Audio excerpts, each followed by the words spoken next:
प्राचीन काल में एक नदी के किनारे बसा नगर व्यापार का केंद्र था। फिर आए उस नगर के बुरे दिन, जब एक वर्ष भारी वर्षा हुई। नदी ने अपना रास्ता बदल दिया। लोगों के लिए पीने का पानी न रहा और देखते ही देखते नगर वीरान हो गया।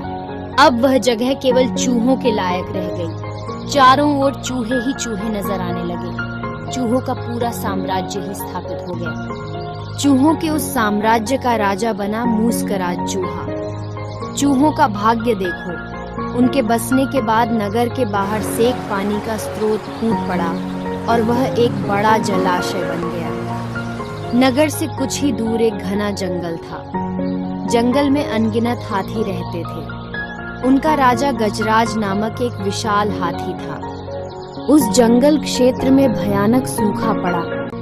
जीव जंतु पानी की तलाश में इधर उधर मारे मारे फिरने लगे। भारी भरकम शरीर वाले हाथियों की तो दुर्दशा हो गई। हाथियों के बच्चे प्यास से व्याकुल होकर चिल्लाने व दम तोड़ने लगे। गजराज खुद सूखे की समस्या से चिंतित था और हाथियों का कष्ट जानता था। एक दिन गजराज की मित्र चील ने आकर खबर दी कि खंडहर नगर के दूसरी ओर एक जलाशय है। गजराज ने सबको तुरंत उस जलाशय की ओर चलने का आदेश दिया। सैकड़ों हाथी प्यास बुझाने डोलते हुए चल पड़े। जलाशय तक पहुंचने के लिए उन्हें खंडहर बने नगर के बीच से गुजरना पड़ा। हाथियों के हजारों पैर चूहों को रौंदते हुए निकल गए। हजारों चूहे मारे गए। खंडहर नगर की सड़कें चूहों के खून मांस के कीचड़ से लथपथ हो गई। मुसीबत यहीं खत्म नहीं हुई। हाथियों का दल फिर उसी रास्ते से लौटा। हाथी रोज उसी मार्ग से पानी पीने जाने लगे। काफी सोचने विचारने के बाद मूसकराज के मंत्रियों ने कहा, महाराज, आपको ही जाकर गजराज हाथी से बात करनी चाहिए।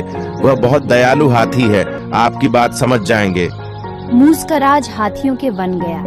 एक बड़े पेड़ के नीचे गजराज खड़ा था। मूसकराज उसके सामने के बड़े पत्थर के ऊपर चढ़ा और गजराज को नमस्कार करके बोला, गजराज को मुस्कराज का नमस्कार। हे महान हाथी, मैं आपसे एक निवेदन करना चाहता हूँ। एक कान पत्थर पर चढ़े मूसकराज के निकट ले जाकर बोला, नन्हे मियाँ, आप कुछ कह रहे थे, कृपया फिर से कहिए। मूसकराज बोला, हे गजराज, मुझे चूहा कहते हैं। मैं चूहों का महाराज हूँ। हम बड़ी भरी संख्या में खंडर बनी नगरी में रहते हैं। मैं उनका मुस्कराज हूँ। आपके हाथी रोज जलाशय तक जाने के लिए नगरी के बीचों बीच से गुजरते हैं। हर बार उनके पैरों तले कुचले जाकर हजारों चूहे मरते हैं। हे गजराज हाथी, ऐसा ही चलता रहा तो हम चूहों का वंश नष्ट हो जाएगा। आप कुछ कीजिए। गजराज ने दुख भरे स्वर में कहा, आपकी बात सुन मुझे बहुत शोक हुआ। हमें ज्ञान ही नहीं था कि हम इतना अनर्थ कर रहे हैं। हम नया रास्ता ढूंढ लेंगे। मूसकराज कृतज्ञता भरे स्वर में बोला, गजराज हाथी, आपने मुझ जैसे छोटे से जीव की बात को ध्यान से सुनी। इसके लिए आपका बहुत बहुत आभार। गजराज हाथी, अगर कभी भी हमारी जरूरत पड़े तो याद जरूर कीजिएगा। अब मैं चलता हूँ। गजराज ने सोचा कि यह नन्हा जीव हमारे किसी काम के आएगा। सोचने केवल मुस्कुराकर मूसकराज को विदा किया। कुछ दिन बाद पड़ोसी देश के राजा सेना को मजबूत बनाने के लिए उसमें हाथी शामिल करने का निर्णय लिया।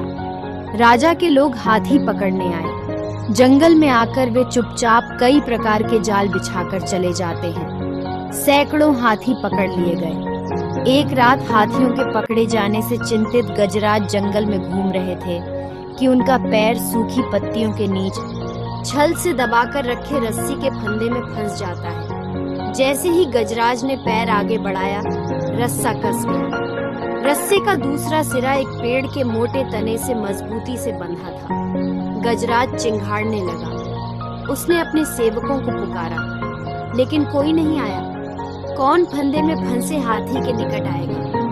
एक युवा जंगली भैंसा गजराज का बहुत आदर करता था। जब वह भैंसा छोटा था तो एक बार वह एक गड्ढे में जा गिरा था। उसकी चिल्लाहट सुनकर गजराज ने उसकी जान बचाई थी। चिंगाड़ सुनकर वह दौड़ा और फंदे में फंसे गजराज के पास पहुंचा। गजराज की हालत देख उसे बहुत धक्का लगा। वह चीखा, ये कैसा अन्याय है? गजराज, बताइए क्या करूं? मैं आपको छुड़ाने के लिए अपनी जान भी दे सकता हूँ। बेटा, तुम बस दौड़कर खंडहर नगरी जाओ और चूहों के राजा मूस्क राजा को सारा हाल बताना। उससे कहना कि मेरी सारी आस टूट चुकी है, अब आपको ही कुछ करना होगा। भैंसा अपनी पूरी शक्ति से दौड़ा दौड़ा मूस्कराज के पास गया और सारी बात बताई।